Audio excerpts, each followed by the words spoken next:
Hello YouTube, it's Ryan here with Hobbies of Man once again, and today we are doing our reading log for the month of November. Now, I didn't actually get to read as much as I thought I was going to during the Thanksgiving break. My school gives me the whole week off of Thanksgiving, and so I went home Friday before Thanksgiving week, and then I was there all the way till Sunday, which was just 2 days ago. Well, I'm recording this on Monday, so a day ago for me, but it's 2 days for you guys. If you're watching the day this releases. So I was at home most of the time, and I even took all of the books that I was going to read, but then I decided to not read as much as I wanted to because I decided to spend time with my family instead. Now, I don't know. I just didn't feel like reading. Usually when I'm with my family, we don't really necessarily do all that much together, but so like I have time to read even though I'm spending time with them, because it's more about like being together in the same room than it necessarily is about like interacting very much. It's a very relaxed kind of family dynamic there. But this time I didn't really feel like doing anything. I didn't feel like reading. I just kind of wanted to be there and kind of be present in the moment. So I actually didn't read as much. And I don't know, I think this was interesting. I didn't really think I was going to do that, so that's why I took all my books with me, but it doesn't really matter too much. At the end of the day, I didn't finish reading all the stuff that I wanted to read, and I'm going to talk about some of them right now. So I crossed off two things off of my list. One was the first book of Harry Potter. I had been feeling nostalgic for it, so that's why I decided to add it to the list. But then I never actually ended up reading it, and I think that it's because I was feeling nostalgic for the idea of Harry Potter more so than reading Harry Potter. And I don't know, watching a movie for Harry Potter would have been a good idea. I probably would have done that if I had actually gotten around to watching a movie while I was at home. We ended up watching a lot of Money Heist instead, so we didn't really have time for movies because we were watching TV shows. And so I didn't get around to it, but I struck out Harry Potter from my list of books to read because I didn't really have the desire for it. So yeah, I got rid of Harry Potter, so I'm not reading Harry Potter anymore anytime soon. And the other thing that I struck out of my list was Elantris, because I'm bored of Elantris and I don't really want to read it. And this happens to me every time I pick up Elantris. I think one day I will just push through it and see if it goes anywhere. But right now, I don't really feel like it. And I don't really like reading stuff that I'm not really feeling like reading, because it kind of takes away the fun from reading. Like, reading is supposed to be an activity that I do for fun to get over the stress that I'm feeling at school, right? So forcing myself to treat reading like a task that I must complete, similar to homework, kind of makes it less fun. And so I didn't really feel like doing that. And so I'm getting rid of Elantra, so I don't really have that pressure kind of bothering me, right? So yeah, then I didn't finish reading Watchmen either. I didn't take it with me because I didn't really feel like reading it. However, this is different from Elantris because it's the first time I'm reading it. And the issue isn't that I don't want to read it, it's that when I do read it, it is very slow feeling and slow going because the paneling is so boring, right? So what I'm going to do instead is take it slower, not force myself to finish it anytime soon, but just read a bit of it every once in a while, every time I feel like picking it up. And I think that's going to be a more constructive way of reading for me, because at the end of the day, I want to read this because I feel like I should, in order to better appreciate modern comic books, more than it is because I'm particularly interested in the story. Because if I wanted to see the story, I could just watch the movie, which I have done before, right? So we'll see how that goes. Maybe it'll help me with Watchmen, maybe it won't. I'm not sure, but I don't really want to stress over it anymore. So this isn't really striking it out of my TBR, but rather just forcing it into a kind of like side goal in my TBRs. So I'm going to have this in my December TBR, but again, it's not going to be a major necessity for me to finish it. I also didn't get to finish Percy Rhodes. I finished the first half of the book because each book is a volume of 2 or 3 different novellas, because Percy Rhodes is published in novellas in Germany, and then it's being brought here to the US in English by J Novel Club, and I read the first novella in the first volume of Perry Rhodes, and I found it interesting. The thing is that it's a very slow-going military sci-fi. If you're expecting very kind of high action, high octane action, kind of insane humans versus aliens fighting, you're going to be disappointed. However, if you're thinking more along the lines of a very slower, kind of more thinking man's sci-fi story, you might find it to be more meaningful. We follow Perry Rhodes and 3 other guys that are astronauts, and they're being sent to the moon because there's this crater that has shown up, and they have lost contact with all of the bases on the moon. And this crater houses this unnatural object there, and they think it's aliens, and so they have to go, and they send Perry Rhodes because Perry Rhodes is like a superhero, basically. He's a normal person, but he has this kind of very powerful ability to adapt to situations, and so he's seen as a very competent individual, and so he's being sent on this mission. However, it's a very slow-going book. The mission is very simple, and the way that characters interact with the aliens they end up meeting, because it's sci-fi, there's aliens, sorry, it's not really a spoiler, is a lot lighter and less conflict-oriented than you would be used to. The second volume that's in the story is a lot more kind of similar to modern alien featuring sci-fi, in the sense that it's a lot more conflict-based, but it is a human versus human conflict, as far as I've read. So I haven't finished it, but I'm pretty interested in it. And honestly, I do see the appeal of Perry Rhodes. I just feel that it's a lot slower than I was anticipating, because when you think of Pulp Fiction, you think of pretty like action-y kind of stuff, you know, Conan the Barbarian, Princess of Mars, Tarzan, you know, these kind of things that, yes, they do have this kind of thinking man side to them. They kind of do focus on revealing something about human nature, as the people that wrote it back in the 20s thought of human nature as. But they usually do have some element of violence and and action that you would find on par with, you know, B-rated, like B-level action movies nowadays. And I feel that Perry Rhodes hasn't really gotten there yet, and so it's a very slow-going book, right? Which is part of the reason why it took so long to read it, because I was like not super invested in it. So yeah, it's still good though. I did like it eventually, so I definitely recommend you guys read it. Then I haven't read The Shadow Rising either. Now I did start watching the TV show, and I'm liking the TV show, but this is an intimidating book. It's very large.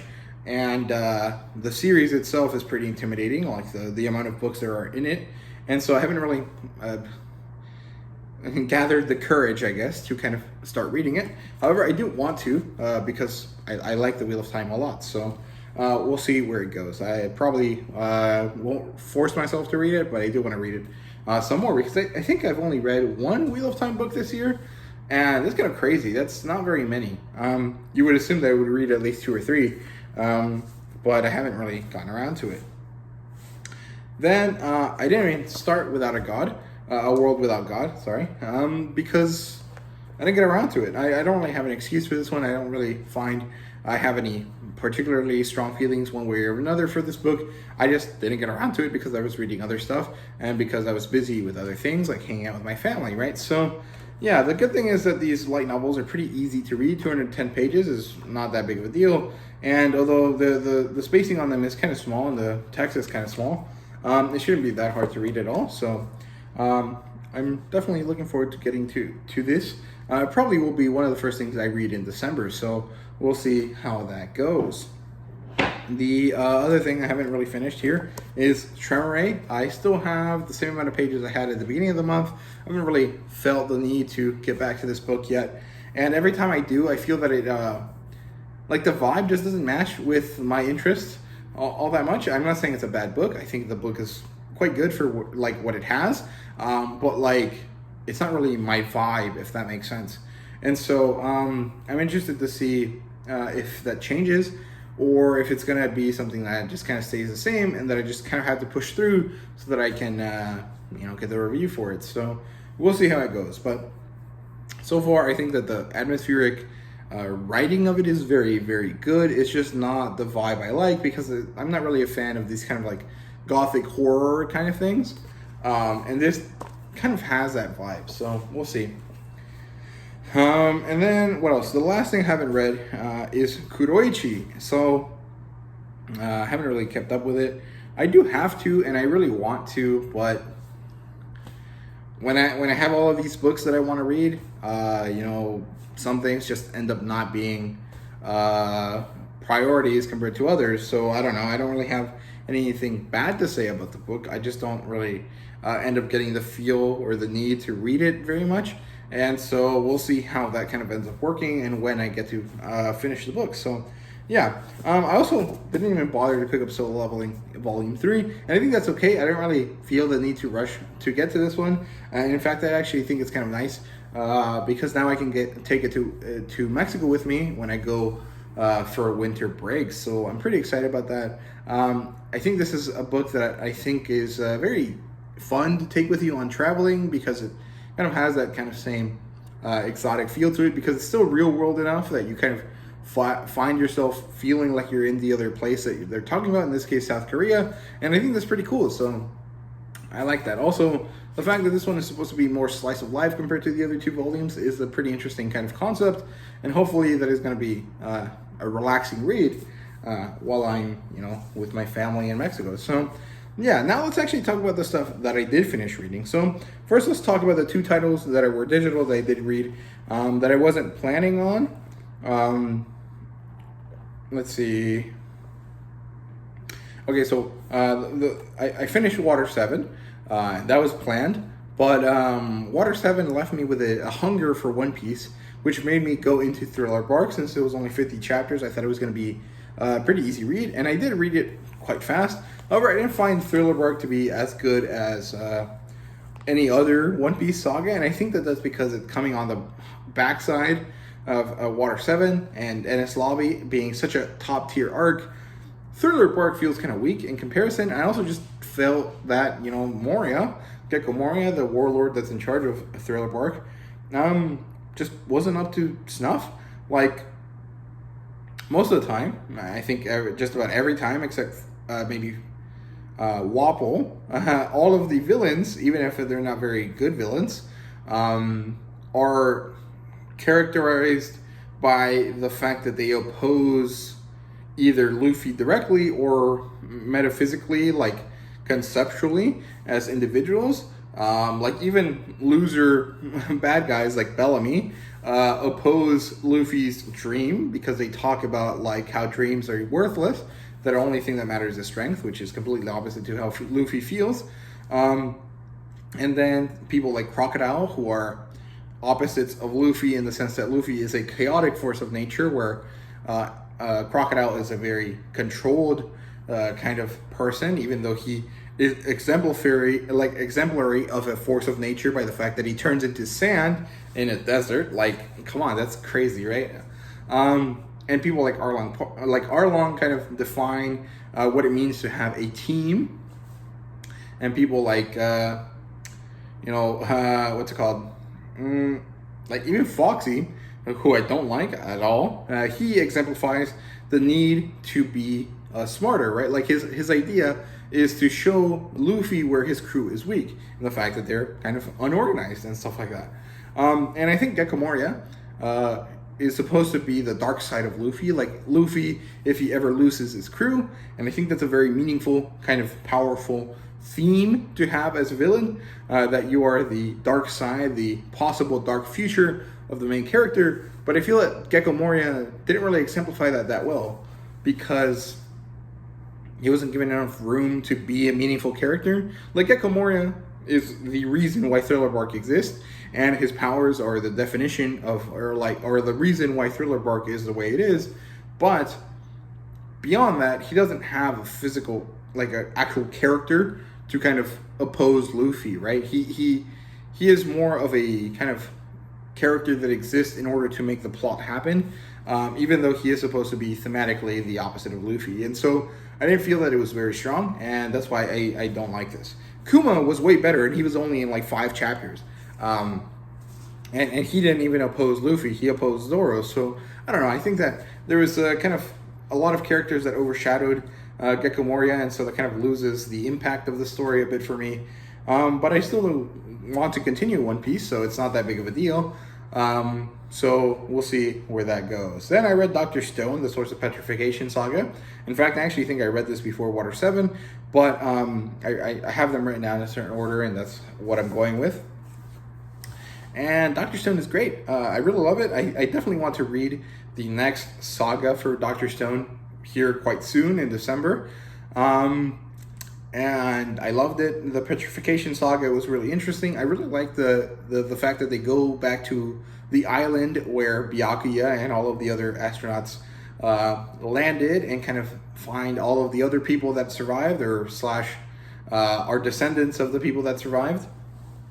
I think it's really interesting, and I love the crazy amount of world building that happens, and the introduction of the Y-Man, because it kind of makes, you know, Dr. Stone a lot more serious now, and I think that's really, really good. So yeah, now let's talk about all the physical books that I read. So I think if we're starting chronologically, the first 2 books I read this month were Furi-san is Scary, which was a really adorable, wholesome slice of life rom-com, which deals with this delinquent girl Furi and this kind of very average guy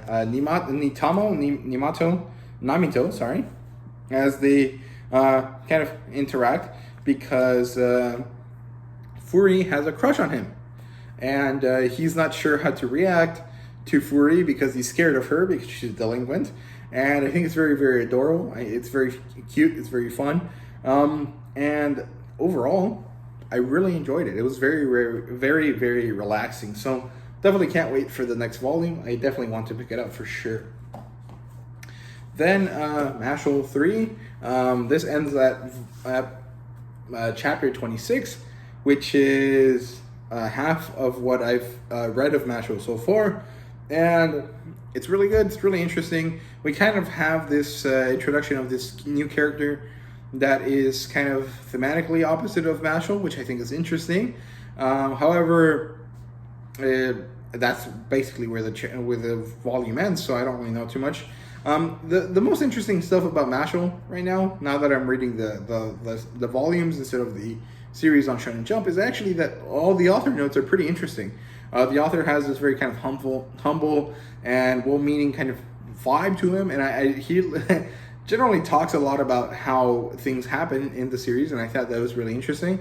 I like the author's notes quite a bit, and I also love this this physical volume. It just looks really, really nice. I like it a lot, and it looks super good with the other 2 volumes that I have, so pretty happy with that. Masho volume 3 was pretty good. Then I don't know what I read next, actually. Let's see. I think it was Saint Seiya Volume 2, Kanzenban Volume 2, which was pretty good. This continues to cover the Galaxian Wars, and kind of starts the beginning of the Dark Iki saga thing, where, like, so the Galaxian Wars are happening, and they're missing what's called a knight. He shows up at the end of the battle between Andromeda and Sabu, unicorn guy, I think, or Jabu, I think that's his name. And he shows up, and he's kind of like dark and twisted, and he has the armor of the Phoenix, and he's there to steal the Sagittarius armor. And so now the characters have to, 1, revive Shun, who is kind of dying, and 2, chase after Iki and his Dark Knights, which are kind of these like shadow copies of the current Bronze Knights, which I think is really, really cool. And the Galaxian Wars are interrupted, basically. And that's all there is to it. I thought it was really good. I really like it. I think the Spanish translation is pretty interesting, and I like that they keep the attacks in the Japanese names. And overall, just very, very cool. I don't know, just I like it a lot. The art style is definitely very old and not very, kind of refined. But there's some times where Masami Kurumada really kind of stretches his art muscles and shows off really, really cool stuff. So I like it a lot. So yeah, I also have a shit ton of nostalgia for that series. So even if it's not the best, I like it a lot just because I like it a lot, right? So yeah, then I read Ryoko. This is volume 1 of 2. This is kind of like a Yakuza manga, basically. There's this girl that is raised by this woman that was a very powerful kind of gangster lady. And then it turns out that there's, some kind of crazy stuff happening, and this kind of unravels this second kind of hidden secret history for Ryoko. And now she has to go back to Japan to kind of figure something out that she didn't know about before that has to do with her mother. And so that's kind of where the volume ends. I want to pick up the second one to see where it goes. I was thinking of selling this and buying the box set instead, but the box set doesn't have anything in it that I really care about, so I'm just going to buy the second volume, and it'll be easier that way for me. So we'll see how it goes. But yeah, Ryoko, pretty interesting. I like Titan Comics quite a bit, and their hard case crime series are pretty interesting so far. I've read this one and Gun Honey, and I'm really liking Gun Honey, so we'll see if I pick up any other ones. Then I read Worlds and Harem, pretty interesting. It's basically Why the Last Man, but there's a lot more sexy bits in it, ecchi kind of stuff, and I like it. I think it's pretty interesting. It has a very, very nice sci-fi aesthetic to it. It kind of post-apocalyptic, but not exactly. Also kind of cyberpunk, but not exactly. And it has a very interesting kind of setup with its characters. The main character is a man. He's one of the few men that are left alive after this man-ravaging disease. And he's basically being controlled by these women, but he doesn't know, but the reader knows. And so you're kind of rooting for him to figure it out. But he also needs their help in order to find his girlfriend / childhood friend that isn't his girlfriend. I don't really know their relationship, but he wants to find her because they have this kind of relationship that is nebulously defined, and there seems to be some mystery aspect to it, and overall pretty darn good, pretty interesting. I don't know, I liked it quite a bit, so I definitely want to pick up volume 2. Okay, then I read Failure Frame, and I liked it. It's kind of pretty edgy. It's kind of one of those classrooms a full classroom of people gets isekai'd to another world, and then they all become heroes. Our main character is tossed to the side, and now he has to survive, and now he has a grudge against everyone, and that's basically what this is about. And we get to see kind of these interesting battles and stuff like that, but the characterization is probably the most interesting thing, because this guy isn't like a nice guy turned evil, but he rather is an evil guy that kind of hides as a nice guy that is allowed to finally be evil for real. And I think that's pretty interesting, very cool. So I'm really looking forward to buying more of this. I think volume 4 is coming out pretty soon, or volume 3 just came out or something like that. I can't remember, but I'm pretty excited about it. So yeah. Then I read Tomochan is a Girl, volumes 1, 2, and 3, which I loved. Tomochan is a very interesting kind of rom-com series. It's basically this girl who's a very tomboy-esque kind of character, is in love with her childhood friend June, who doesn't really treat her as a girl at all, and she doesn't think he likes her, but she likes him.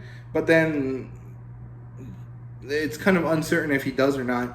And then they have this whole kind of like situation going on, and we have to see how they kind of navigate this romantic relationship that is going to probably blossom between them. And overall, I think it's really, really fun. So yeah, overall, liked it quite a bit. Let's see. Then I read Komisan Can't Communicate, volumes 13, 14, and 15, and I loved it. I thought it was really good. I really liked the addition of Rei as a character. She's the little girl that Komi has to take care of for a few days. I really love that. I think that she was a very kind of good emotional character. She kind of did get me in my feels when she was talking about how she didn't have friends because she moved around a lot, and how she was afraid to get close to anyone because eventually they all left, or more like she left them. And I thought it was really, really good. I also love that we get to see Komi kind of help someone else struggle or get through the struggle that they have with making friends, which I think is a nice kind of circular pattern thing here that happens that kind of shows Komi's growth. And there's some other fun stuff that happens in other volumes. And overall, I just love it. Komisan continues to be a wonderful series. I also started watching the anime. I watched the first episode and I thought it was really good. I was afraid that the gags in the manga wouldn't work, but they do. They make them work really, really well. I really love it. I think that it's very nice how they managed to animate Komi as she's drawn as a very kind of serene woman as everyone sees her, and then when she's drawn as she sees herself with the very big eyes and the cutesy mouth and her little cat ears. I think it's very cool. Very nicely done. I liked it a lot.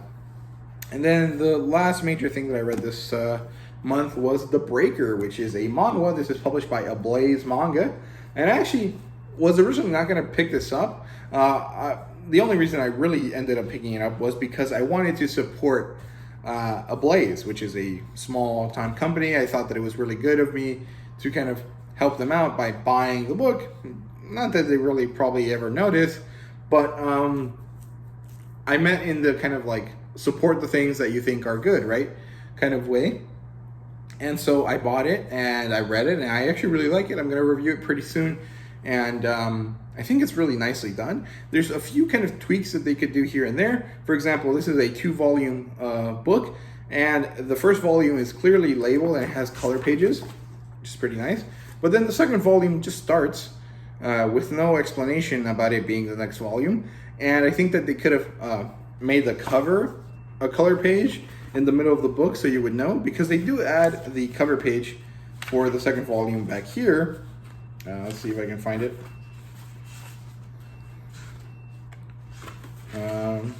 It was here, I promise. I just can't remember where it is. Yeah, see, they add it right here, but they could have easily put this in color in the middle of the volume and it would have been fine. And there's also some times where, the text is too far one side or another, and so it's not really centered in the bubble, and it's kind of annoying. It's kind of like a early 2000s kind of issue that manga has moved away from, but because it's a new company, they kind of have to struggle with it as well. And I hope that they kind of get over that and kind of make their books a little bit better. But overall, this is a very heavy book. The feel of the paper is really good. The kind of style and the coloring is really good as well. So it's overall very, very nice. Definitely want to pick up volume 2 when it comes out in January. And I'm pretty happy with this story. I think it's pretty interesting. So that's all I read this one. I hope you guys enjoyed this video, and if you did, please leave a like, subscribe, and comment down below. Let me know what you thought, and thank you guys very much for watching. I really do appreciate it. See you guys later.